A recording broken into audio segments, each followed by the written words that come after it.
A paz de Cristo, amados. Hoje nós vamos estudar mais uma lição, da revista que nós estamos estudando sobre Jó. Nós queremos agradecer ao Senhor por essa oportunidade e por termos esse recurso, esse canal do YouTube, para a gente compartilhar a palavra de Deus. Então, nós vamos participar da Escola Bíblica Dominical, da Assembleia de Deus da Água Limpa, né? E o pastor presidente é o nosso pastor Dixon Barcelos. Bom, a gente vai estudar um pouquinho a lição de número 9 e número 10. A gente vai fazer um resumo dessas duas lições. A número 9 é Jó e a inescrutável sabedoria de Deus. O texto áureo se encontra em Jó, capítulo 28, versículo 28, que diz o seguinte: Mas disse ao homem: Eis que o temor do Senhor é a sabedoria, e apartar-se do mal é a inteligência. Nós vimos que Jó é um livro poético. Então, esse versículo, sabedoria e inteligência, são sinônimos, quer dizer a mesma coisa. É uma forma de poesia. A verdade prática. A verdadeira sabedoria está associada ao temor do Senhor e não ao mero acúmulo de conhecimento. Aqui a gente observa que há uma diferença entre sabedoria e conhecimento, que a gente vai estudar ao longo da lição.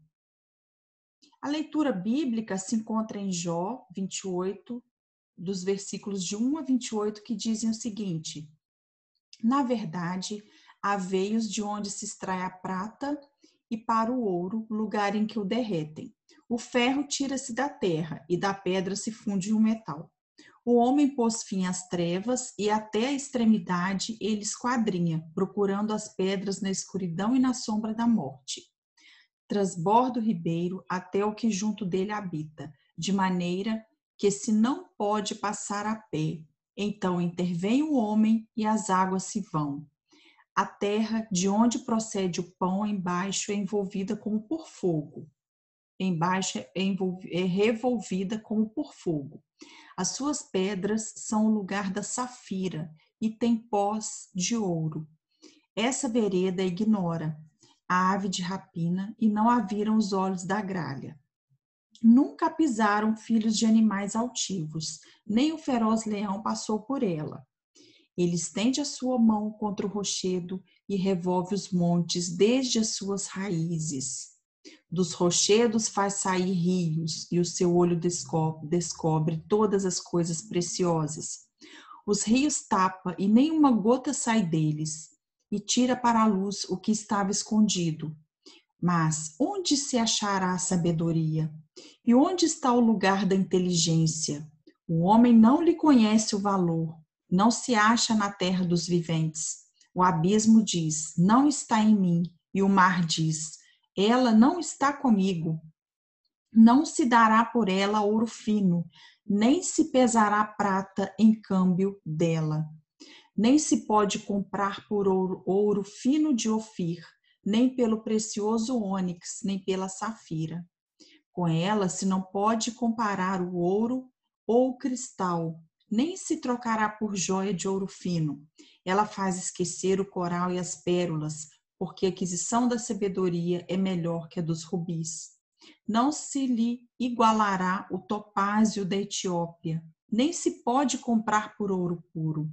De onde, pois, vem a sabedoria? E onde está o lugar da inteligência? Porque está encoberta aos olhos de todo vivente e oculta às aves do céu. A perdição e a morte dizem, ouvimos com os nossos ouvidos a sua fama. Deus entende o seu caminho e ele sabe o seu lugar, porque ele vê as extremidades da terra e vê tudo o que há debaixo dos céus, quando deu peso ao vento e tomou a medida das águas, quando prescreveu uma lei para a chuva e caminho para o relâmpago dos trovões. Então a viu e a manifestou, estabeleceu-a e também a esquadrinhou. Mas disse ao homem, eis que o temor do Senhor é a sabedoria, e apartar-se do mal é a inteligência. Amados, nesse capítulo 28, a gente viu, né, uma exposição sobre a sabedoria.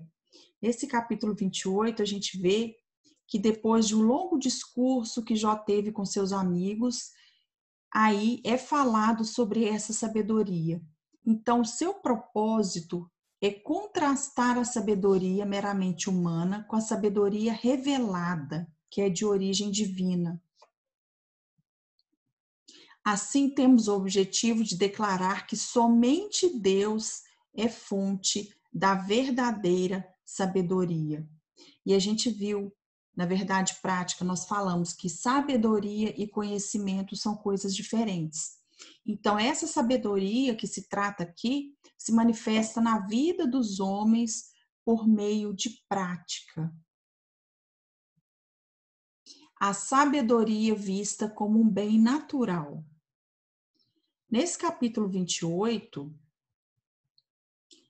Jó faz um contraste entre a busca do homem por minérios naturais e a sabedoria. Primeiramente, o patriarca descreve a habilidade na exploração dos minérios naturais.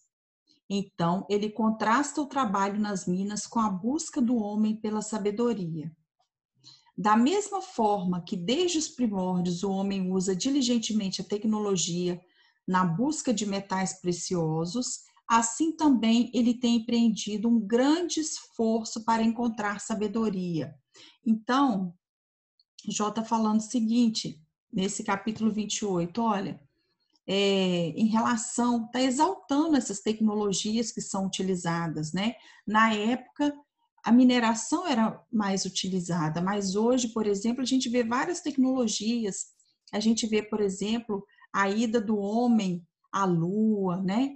Então, são tecnologias que são empregadas. Então, mesmo diante dessas tecnologias, mesmo diante do esforço humano, mesmo diante da inteligência humana, a gente não consegue encontrar a sabedoria.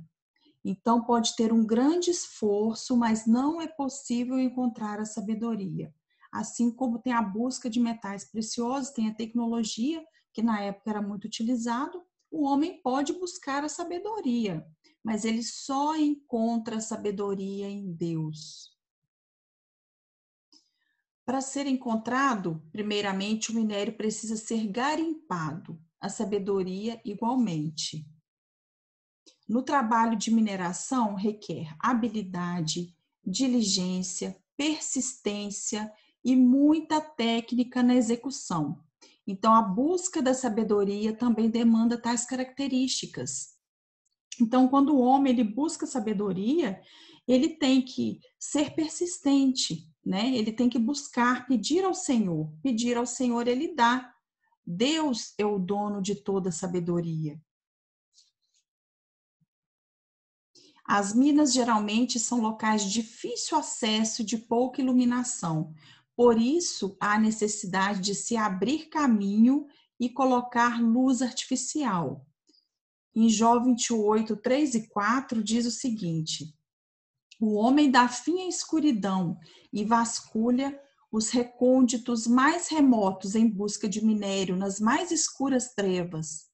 Longe das moradias, ele cava um poço, em local esquecido pelos pés dos homens. Longe de todos, ele se pendura e balança. A gente vê aqui, né, uma pessoa cansada, com equipamento, em busca de mineração.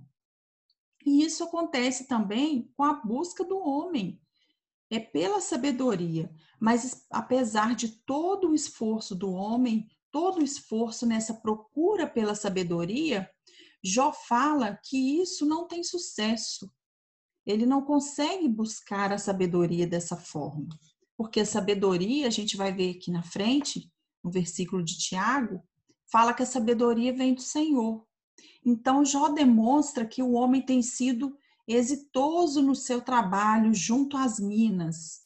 Então, mesmo diante das dificuldades, dos caminhos escuros, o homem ele tem encontrado, ele tem tido êxito nesse seu trabalho, né? Todavia, incapacitado na escavação da sabedoria, tem procurado, mas não tem encontrado. O homem descrito por Jó é capaz de desviar o curso das águas a fim de evitar a inundação das minas. Está em Jó 28:10, que diz o seguinte: abre canais nas pedras e os seus olhos veem tudo o que há de mais precioso. Mas é incapaz de encontrar a sabedoria.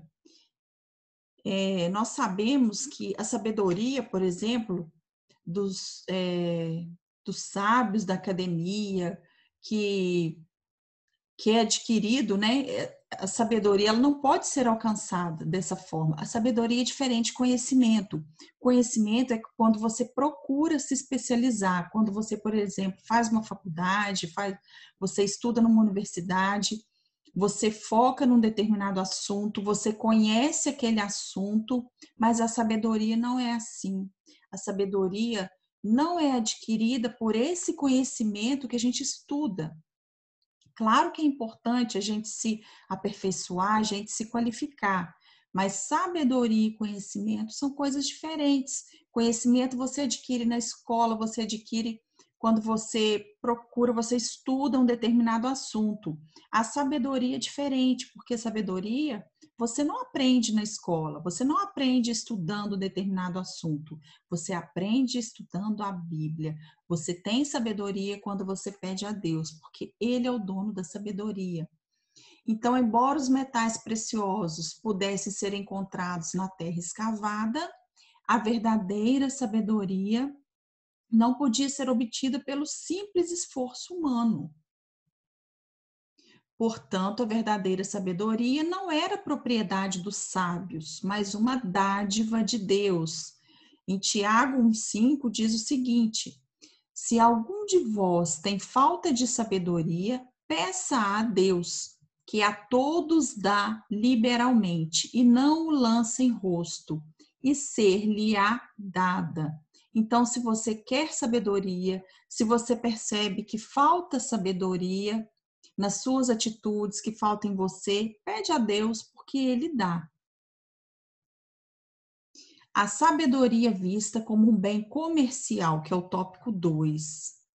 Por outro lado, para Jó, a sabedoria está em outro patamar. Então, a gente vê aqui, né, que a sabedoria, ela tem valor, mas ela não tem preço. Nessa balança, de um lado está o preço, e lá em cima, né, que não dá para a gente ver direito, está o valor. Então, a sabedoria, ela tem valor, mas ela não tem preço. A gente não consegue comprar a sabedoria. A gente não consegue adquirir a sabedoria com essa troca, né? Como moeda de troca, porque a sabedoria só o Senhor pode dar. Então, a sabedoria em Jó é incomparável, não se pode trocar, não se pode comprar e não se pode nem comparar a esses tesouros que foram citados aí. É patrimônio exclusivo de Deus, não é de posse de mestres, doutores, não, é patrimônio exclusivo do Senhor e só Ele pode transmitir. Assim, em Jó, vemos que o homem ainda não aprendeu o verdadeiro preço da sabedoria, nem onde encontrá-la, e que por isso acredita ser fácil adquiri-la. Em Jó 28:13 diz o seguinte: o homem não percebe o valor da sabedoria, ela não se encontra na terra dos viventes. A sabedoria é de valor inestimável e só quem pode concedê-la é Deus. Então, no tópico 3, a gente vai ver sobre a sabedoria vista como um bem espiritual. A gente viu de forma natural, a gente viu que ela não é comercializada, agora a gente vai ver em relação à sabedoria como um bem espiritual. Então, no versículo 20, Jó faz a importante pergunta: de onde, pois, vem a sabedoria e onde está o lugar da inteligência? Então, anteriormente, Jó fez um contraste entre o trabalho de um minerador, né, e quem procura sabedoria. Então, foi mostrado isso. E a sabedoria, ela não está no centro da terra nem com os sábios, de forma que possa ser passada pela simples via da tradição. A gente não consegue passar sabedoria de uma pessoa para outra. O pai não consegue passar sabedoria para o seu filho. Ele pode passar conhecimento para o seu filho.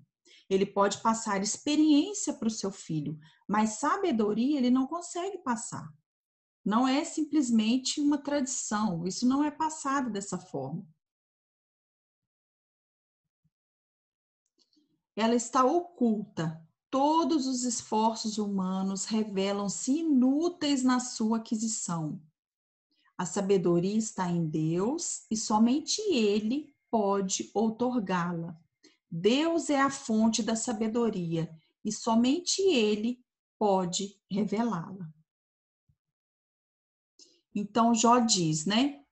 Disse então ao homem: no temor do Senhor está a sabedoria, e evitar o mal é ter entendimento. Então, temor do Senhor está a sabedoria. E evitar o mal é ter entendimento. Bom, o temor do Senhor aproxima o homem de Deus. E quando o homem teme a Deus, ele vai se afastar do mal. Então, o temor do Senhor faz com que o homem esteja próximo a Deus. E com isso ele se afasta do mal. A gente quer concluir nessa lição de número 9, né, que nós vimos em relação à sabedoria, nós vimos que mesmo com empenho na busca da sabedoria, os resultados não são satisfatórios. A sabedoria não é alcançada. A sabedoria é um bem valioso e caro. Ela não tem apenas preço, mas sobretudo valor. Ela não pode ser comprada ou comercializada, nem mesmo pode ser herdada.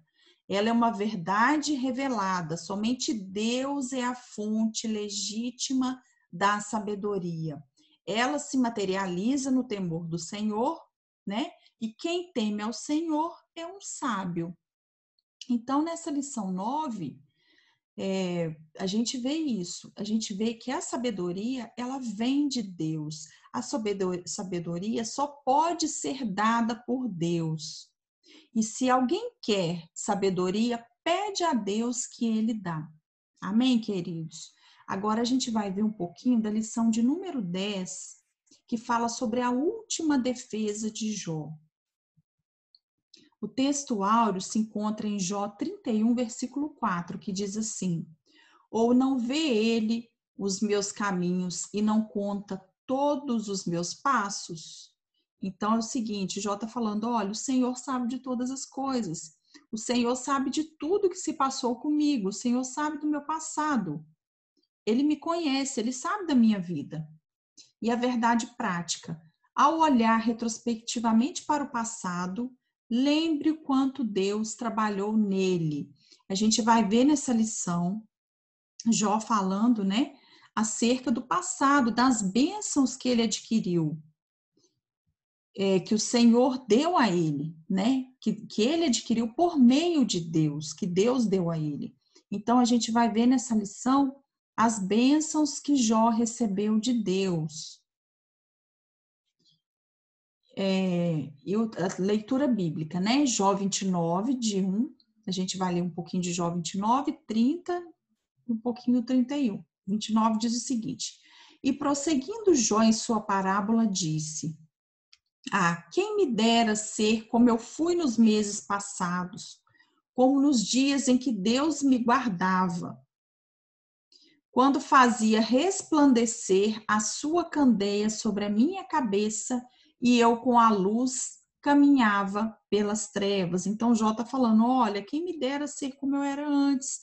O Senhor me abençoou no passado. Jó, ele está declarando que ele foi abençoado por Deus. Ele está reconhecendo que Deus abençoou ele. No versículo 4, como era nos dias da minha mocidade, quando o segredo de Deus estava sobre a minha tenda, quando o Todo-Poderoso ainda estava comigo e os meus meninos em redor de mim. Então, Jó está reconhecendo que ele foi abençoado pelo Senhor. No capítulo 30, mas agora se riem de mim os de menos idade do que eu, e cujos pais eu teria desdenhado de pôr com os cães do meu rebanho, de que também me serviria a força das suas mãos, força de homens cuja velhice esgotou-lhes o vigor. De míngua e fome se debilitaram e recolhiam-se para os lugares secos, tenebrosos, assolados e desertos. Apanhavam malvas junto aos arbustos, e o seu mantimento eram raízes dos zimbros. Do meio dos homens eram expulsos, gritava-se contra eles como contra um ladrão. Então Jó está falando, olha, mas agora eles riem de mim, os mais novos riem de mim. E Jó 31, fiz concerto com os meus olhos, como pois os fixaria numa virgem. Porque qual seria a parte de Deus vinda de cima, ou a herança do Todo-Poderoso desde as alturas? Porventura não é a perdição para o perverso e o desastre para os que praticam iniquidade? Ou não vê ele os meus caminhos e não conta todos os meus passos? Se andei com vaidade e se meu pé se apressou para o engano. Então, nessa passagem bíblica que nós lemos, a gente vê o passado de Jó, ele falando das bênçãos do Senhor sobre a vida dele. A gente vê agora o que está acontecendo com Jó, que ele fala que os mais moços riem dele, e a gente vê a incerteza, do sentimento de incerteza em relação ao futuro de Jó. Então, o capítulo 31 encerra da seguinte forma: acabaram-se as palavras de Jó. Trata-se de uma retrospectiva nostálgica do passado, né, de Jó. Então, Jó, ele se lembra de tudo que aconteceu no seu passado. Nesta lição, veremos a lembrança de Jó acerca da sua prosperidade material e espiritual, de sua adoração a Deus e das bênçãos que o Todo-Poderoso concedeu à sua casa. Então, Jó, ele vai se lembrar, é uma retrospectiva, ele vai se lembrar de tudo que Deus fez por ele. Jó relembra seu passado de glória, que é o tópico 1. Isso é importante para nós também termos em mente que nós devemos sempre lembrar do que Deus tem feito por nós. Jó, ele estava naquele estado, ele estava questionando, né, falando com Deus, tentando falar para Deus da sua inocência, e mesmo assim ele lembra do seu passado de glória. Então Jó demonstra um sentimento nostálgico em relação ao seu passado. A primeira coisa que ele se lembrou desse passado glorioso foi a comunhão que ele desfrutou com Deus. É interessante que Jó, a primeira coisa que ele se lembrou não foi os bens materiais que ele teve. A primeira coisa que ele se lembrou foi da comunhão que ele teve com o Senhor, que ele desfrutou com o Senhor. Eram lembranças de um passado que não mais existia, porque Jó, ele estava falando, ele estava questionando, né?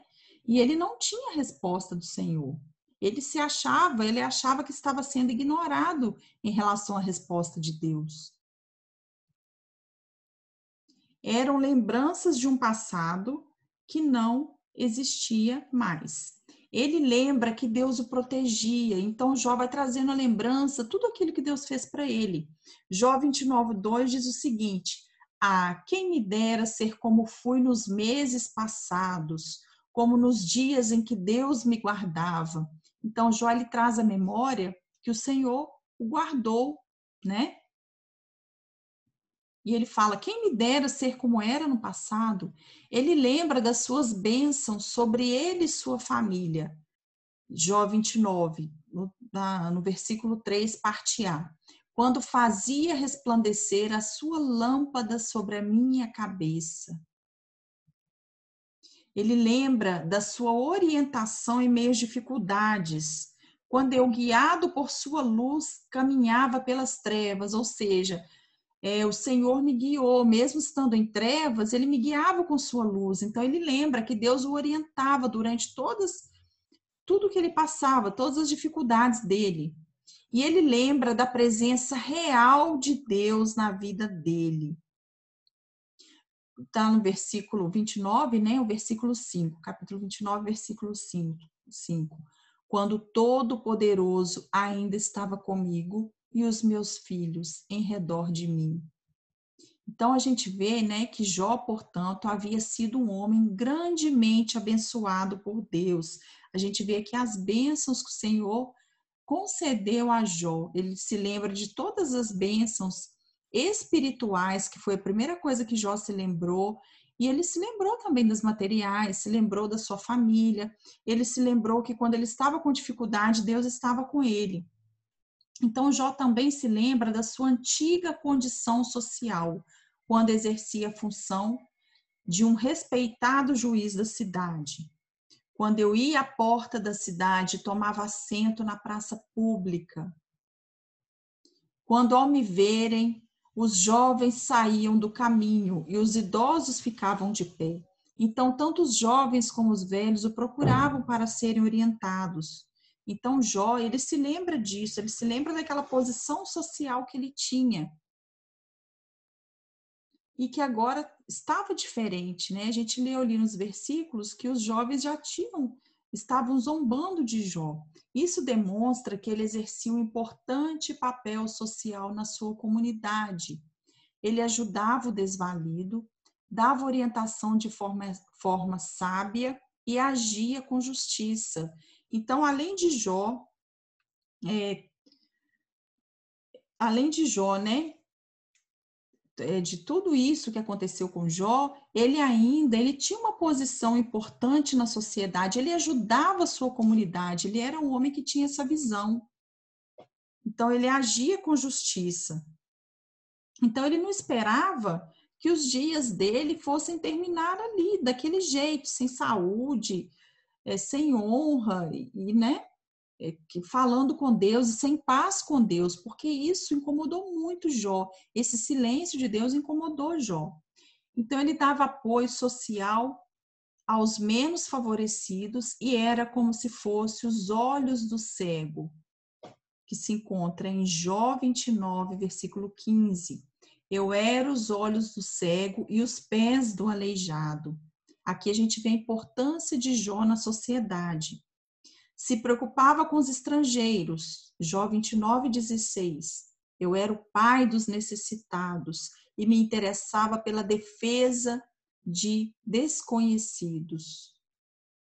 E aí, isso tudo, né? Jó falando que ele era, Jó lembrando as bênçãos que Deus tinha proporcionado a ele, o papel dele na sociedade, que ele se sentia útil, que ele agia, né? Que ele ajudava as pessoas.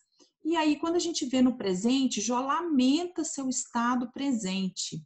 Após lembrar com tristeza da sua antiga condição social próspera, Jó lamenta o ponto que havia chegado, né? Sua miséria. Então, ali Jó vai lamentar. Entretanto, Jó lembra que agora se riem de mim os de menos idade do que eu, e cujos pais eu teria desdenhado que pôr com os cães do meu, de pôr com os cães do meu trabalho. Então, Jó está falando o seguinte, olha, hoje aqueles jovens riem de mim, aqueles que eu orientei no passado, hoje fazem isso comigo. Então, os mais velhos, eles eram pessoas estimadas pelos jovens. E na condição que Jó se encontrava naquele momento, estava diferente. Jó, portanto, lamentava estar no fundo do poço. O patriarca se sente um homem abandonado por Deus. Por isso, essa lembrança o lança numa profunda tristeza e produz em sua vida um grande sofrimento, que além de físico, era também de natureza emocional. A gente vê aqui Jó lamentando por tudo que aconteceu, e além disso, desse sofrimento físico que Jó se encontrava, que a gente vê aqui uma figura representando Jó com feridas, Também tinha um sofrimento emocional, porque ele havia perdido a comunhão com o Senhor. Jó havia perdido toda a sua família, né? E ele imaginava, ele perdeu seus filhos, a sua esposa estava ali, mas ele tinha perdido seus filhos. Então ele imaginava, né, que Deus, ele estava por trás daquele sofrimento.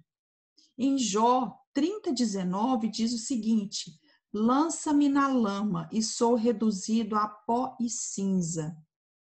Então ele acha, Jó pensa o seguinte, que ele está clamando ao Senhor e o Senhor está ignorando, o Senhor não está dando resposta a Jó, que se encontra em Jó 30:20, que diz o seguinte: clamo a ti, ó Deus, mas não respondes. Fico de pé, mas apenas olhas para mim. Então Jó está falando, Senhor, eu clamo e o Senhor não me responde. Ele está se sentindo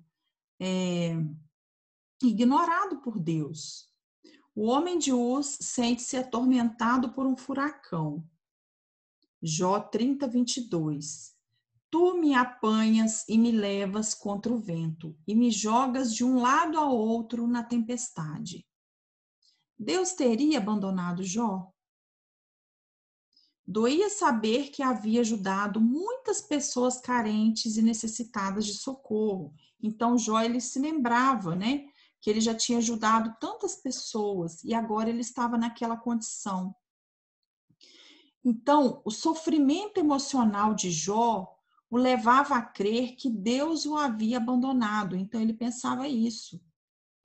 Todavia, era também um reflexo de ter sido abandonado pelos homens. Então, como ele foi abandonado pelos homens, ele pensava que Deus também o teria abandonado.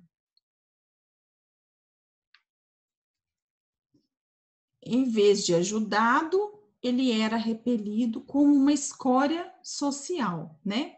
Então, mas agora o seu clamor por socorro, ele achava que era totalmente ignorado, porque ele precisava ser ajudado, mas ele era repelido da sociedade. Quantas pessoas não passam por esse sentimento? Quantas vezes um sentimento de injustiça não assola-nos a alma? Cheguemo-nos diante de Deus e entreguemos tudo em seu altar. E aí, Jó vem falar do futuro, né? O futuro em aberto de Jó. Então, ele lembra de todo o passado, todas as bênçãos do Senhor para com ele. Ele lembra ali, ele relata o presente, o que estava acontecendo naquele momento, e aí ele vem falar do futuro. Ao querer mostrar a sua inocência, Jó ainda sente a necessidade de se defender. Então, Jó ele tem a necessidade de se defender. A primeira defesa dele é em relação ao comportamento ético sexual, dizendo que sempre se comportou com integridade em todas as esferas da sua vida.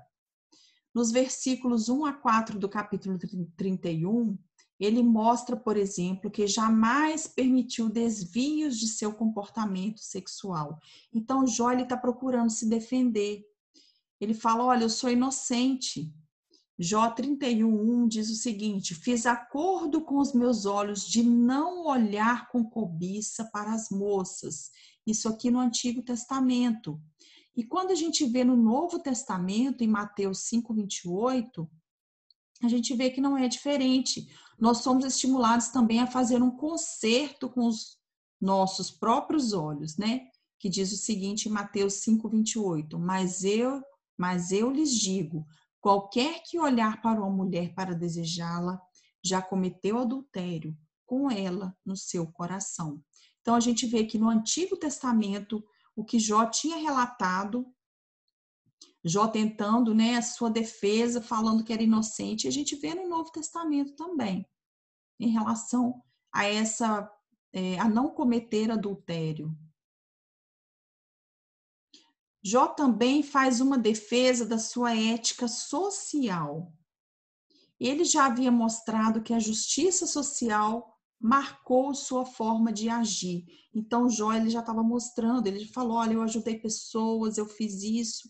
Então, ele está falando com o Senhor, tentando se defender, querendo se defender diante de Deus. Todavia, ele lembra que isso só foi possível porque procurou conduzir-se sempre por princípios de uma ética social. Por exemplo, ele sempre tratou o órfão e a viúva com humanidade. Os escravos, mesmo sendo sua propriedade, tinham liberdade para o procurarem e apresentarem-lhe suas queixas. O seu comportamento ético-social o habilitou a agir como tribuno dos desvalidos. Lembremos-nos da verdadeira religião, como bem Tiago afirmou, né? Está em Tiago 1,27. Visitar os órfãos e as viúvas nas suas tribulações e guardar-se da corrupção do mundo. Eis um dos fundamentos da nossa ética social. Então, agora Jó se dirige a Deus na forma exclamativa: ah, quem me dera um que me ouvisse. Então, Jó, ele busca a resposta de Deus. Ele já havia feito uma viagem retrospectiva sobre o seu passado, agora ele faz uma análise sobre a situação presente, mas seu olhar está no futuro, porque ele queria que Deus o ouvisse. Ele achava que estava sendo ignorado por Deus. Como podemos nos apresentar diante de Deus e justificar os nossos atos? Então, pela graça divina, por meio de Jesus Cristo, Filho de Deus, Ele mesmo nos justifica. Então, Jó, ele quer se apresentar diante de Deus, porque ele está consciente da sua inocência, a sua confiança, ele está confiante que ele será inocentado. E como nós vamos nos apresentar diante do Senhor? Como nós vamos nos justificar diante de Deus? Pela graça divina, por meio de Jesus Cristo, o Filho de Deus. Ele mesmo nos justifica. A conclusão dessa lição de número 10, né, que a gente viu rapidamente, já que foram 2 lições, é o seguinte: nesta lição, vimos que Jó se lembrou do seu passado abençoado e de como agiu com integridade e humanidade com o próximo. Nunca havia agido de forma injusta com ninguém, nem tampouco cometido pecados que o desonrassem moralmente. Sua integridade estava intacta. Assim, ele acredita que chegou o grande momento de se apresentar diante de Deus e receber dele o veredito de que é um homem injustiçado e inocente. Então, como Jó agiu dessa forma, ele acreditava, né, que ele poderia chegar diante de Deus e mostrar que foi injustiçado e que era uma pessoa inocente. E nós, como nós vamos nos apresentar diante de Deus? Nós somos inocentes? Nós fomos ou somos injustiçados? Nós somente podemos nos apresentar diante de Deus por meio de Jesus Cristo que nos justifica. Que Deus abençoe seu dia no nome de Jesus.